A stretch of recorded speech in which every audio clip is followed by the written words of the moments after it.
Bueno, chicos, vamos a comenzar el tema de las funciones. Para ello voy a empezar primero dando una introducción histórica, porque ya sabéis que me gusta ubicar las cosas que pasan tanto en matemáticas como en física, es decir, en la ciencia, me gusta ubicarlas dentro de la historia, para que no perdemos siempre de vista, que a veces lo perdemos, no perdamos nunca de vista, que esto ocurre en un momento histórico concreto y para que también apreciemos la importancia. Bueno, de las funciones se lleva hablando desde un principio de los tiempos. Al principio aparecían como tablas que relacionaban historias. Historias como pueden ser el precio de algo con la cantidad que se compra, ¿no?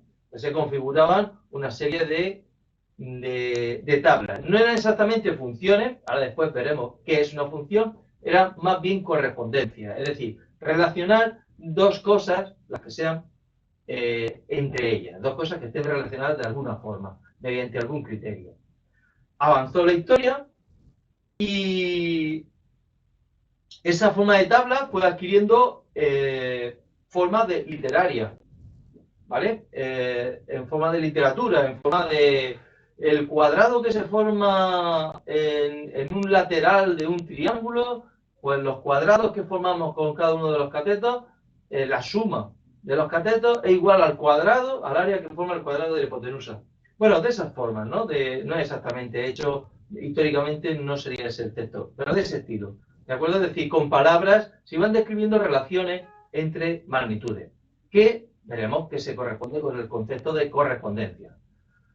Pasa el tiempo y nos quedamos ahí. Eso estamos hablando de los griegos y pasa el tiempo hasta llegar ya a que la gente a la altura de Kepler, fijaros que ya estamos hablando del siglo XVI, estamos hablando ya del salto ya a unas relaciones que van con el área de la órbita y, el periodo de un planeta. Bueno, ahí se describen, todavía sigamos en el parte literal. Sería Galileo el primero que haría matemáticas en la ciencia, es decir, que cogería unas relaciones numéricas asociándole a un experimento, a unas observaciones. Ya nos vamos acercando más al concepto de función. Galileo, contemporáneo, Galileo, cuando muere Galileo, nace Newton, y ahí en medio está Descartes, que también tendría bastantes contribuciones a este concepto, al camino para llegar al concepto de función. Contribuiría, estaría Euler, Weierstrass, y sería hasta 1923 donde una gran explosión de matemáticas, de desarrollo imaginativo, empezaría a definir funciones desde el punto de vista del álgebra, el punto de vista de los conjuntos, y ahora vamos a ver precisamente que esas definiciones son las que nos van a unir a los que vamos a ver. Vamos a ver el concepto de funciones. Bien, primero hemos dicho que vamos a definir lo que es el concepto general, que es una correspondencia. Una correspondencia no es ni más ni menos que una relación entre dos conjuntos. Un conjunto que nosotros tenemos un tipo de elemento, le asociamos una relación con otro tipo de conjunto. ¿Vale? Digamos, los polígonos y el número de lados. Número de lados, entonces le asocia a cada polígono un número natural. Tenemos un triángulo, el 3. Tenemos un cuadrado, el 4. Tenemos un pentágono, el 5. Le va asociando, pues, una correspondencia. Que podemos ver si esa correspondencia si esa correspondencia es del tipo especial que vamos a ver nosotros. Vamos a hablar de la función. La función, leo lo que pone aquí, es, me aparto un poquito a ver si lo vemos, una función es una correspondencia de elementos de un conjunto A, el conjunto origen, a elementos de otro conjunto B, conjunto imagen, donde a un valor del conjunto A le corresponde un único valor del conjunto B. ¿De acuerdo? Este conjunto B, ¿vale? Pues esta relación es, el conjunto origen es de un conjunto grande, el conjunto de valores que va a coger, ¿vale? Los valores que coge. Esa relación va a asociar estos valores a otro conjunto. Ese conjunto se va a llamar conjunto origen. Imagen. A cada uno de estos le corresponde solo uno de estos. Es decir, de la origen solo cogemos una imagen. Entonces nosotros para esa función nos vamos a fijar sobre todo en el origen. Que cada uno del origen tenga solo una imagen. Porque si nos fijamos en la imagen veremos que es posible que dos imágenes tengan que una imagen tenga dos orígenes. ¿De acuerdo? Que hay un elemento de aquí que tenga dos de aquí. Vamos a verlo más gráficamente y vemos la evolución de la función. Bien, vamos a hablar de las tablas. Aquí tenemos la primera representación que dijimos que teníamos. ¿De acuerdo? Perdona, me he equivocado. Aquí tenemos la primera representación que teníamos, que era en forma de tablas. Una forma ya es una función, pero para ver si es una función nos vamos a fijar en las x y vamos a ver si hay más x. Hay x que se repitan. Vemos que no hay 5, 4, 3, 2, 1, 0, menos 1, menos 2. No se repite ninguno. Con lo cual, tenemos que esto apunta a ser una función. Luego tenemos la y. 18, 11, ahí sí se puede repetir. No hay ningún problema. Pero, ¿qué ocurriría si tuviéramos dos x iguales con dos valores de la y diferentes? Significa que a una x le corresponden dos valores. Eso no podría ser. Bien, vamos a ver ahora el siguiente paso. Vamos a ver primero la forma literal. Históricamente pasaríamos de esta forma que es la tabla a esta forma que es la literal. En esta forma dice una empresa que organiza eventos nos requieren para preguntarnos ¿cuántas personas necesitamos para poder formar un cuadrado al que le falten dos filas? Y tengamos tres personas que lo organicen todo. Es decir, estamos sentando a las personas y lo sentamos en una figura y unas condiciones.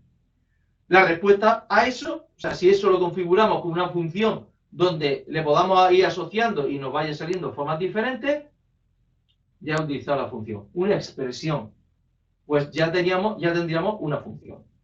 El siguiente caso que vamos a tener, bueno, sería el de grafo. En 1923 empieza el grupo de matemáticos que se forman en París, que es el grupo Bourbaki, que era un grupo de matemáticos que se ponen ese nombre en general.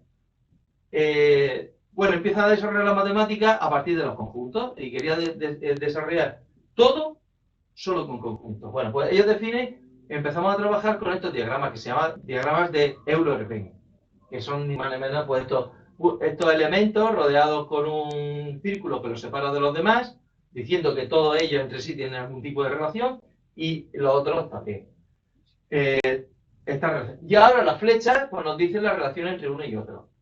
¿Vale? Esta gráfica corresponde a la función de literal que aparece arriba. El número de filas que tenemos y el número de personas que le correspondería a cada fila. Cada pareja de esta, por ejemplo el 4-11, el 3-6, va a formar lo que se llama un grafo. La teoría de grafos va a ser muy importante en las matemáticas.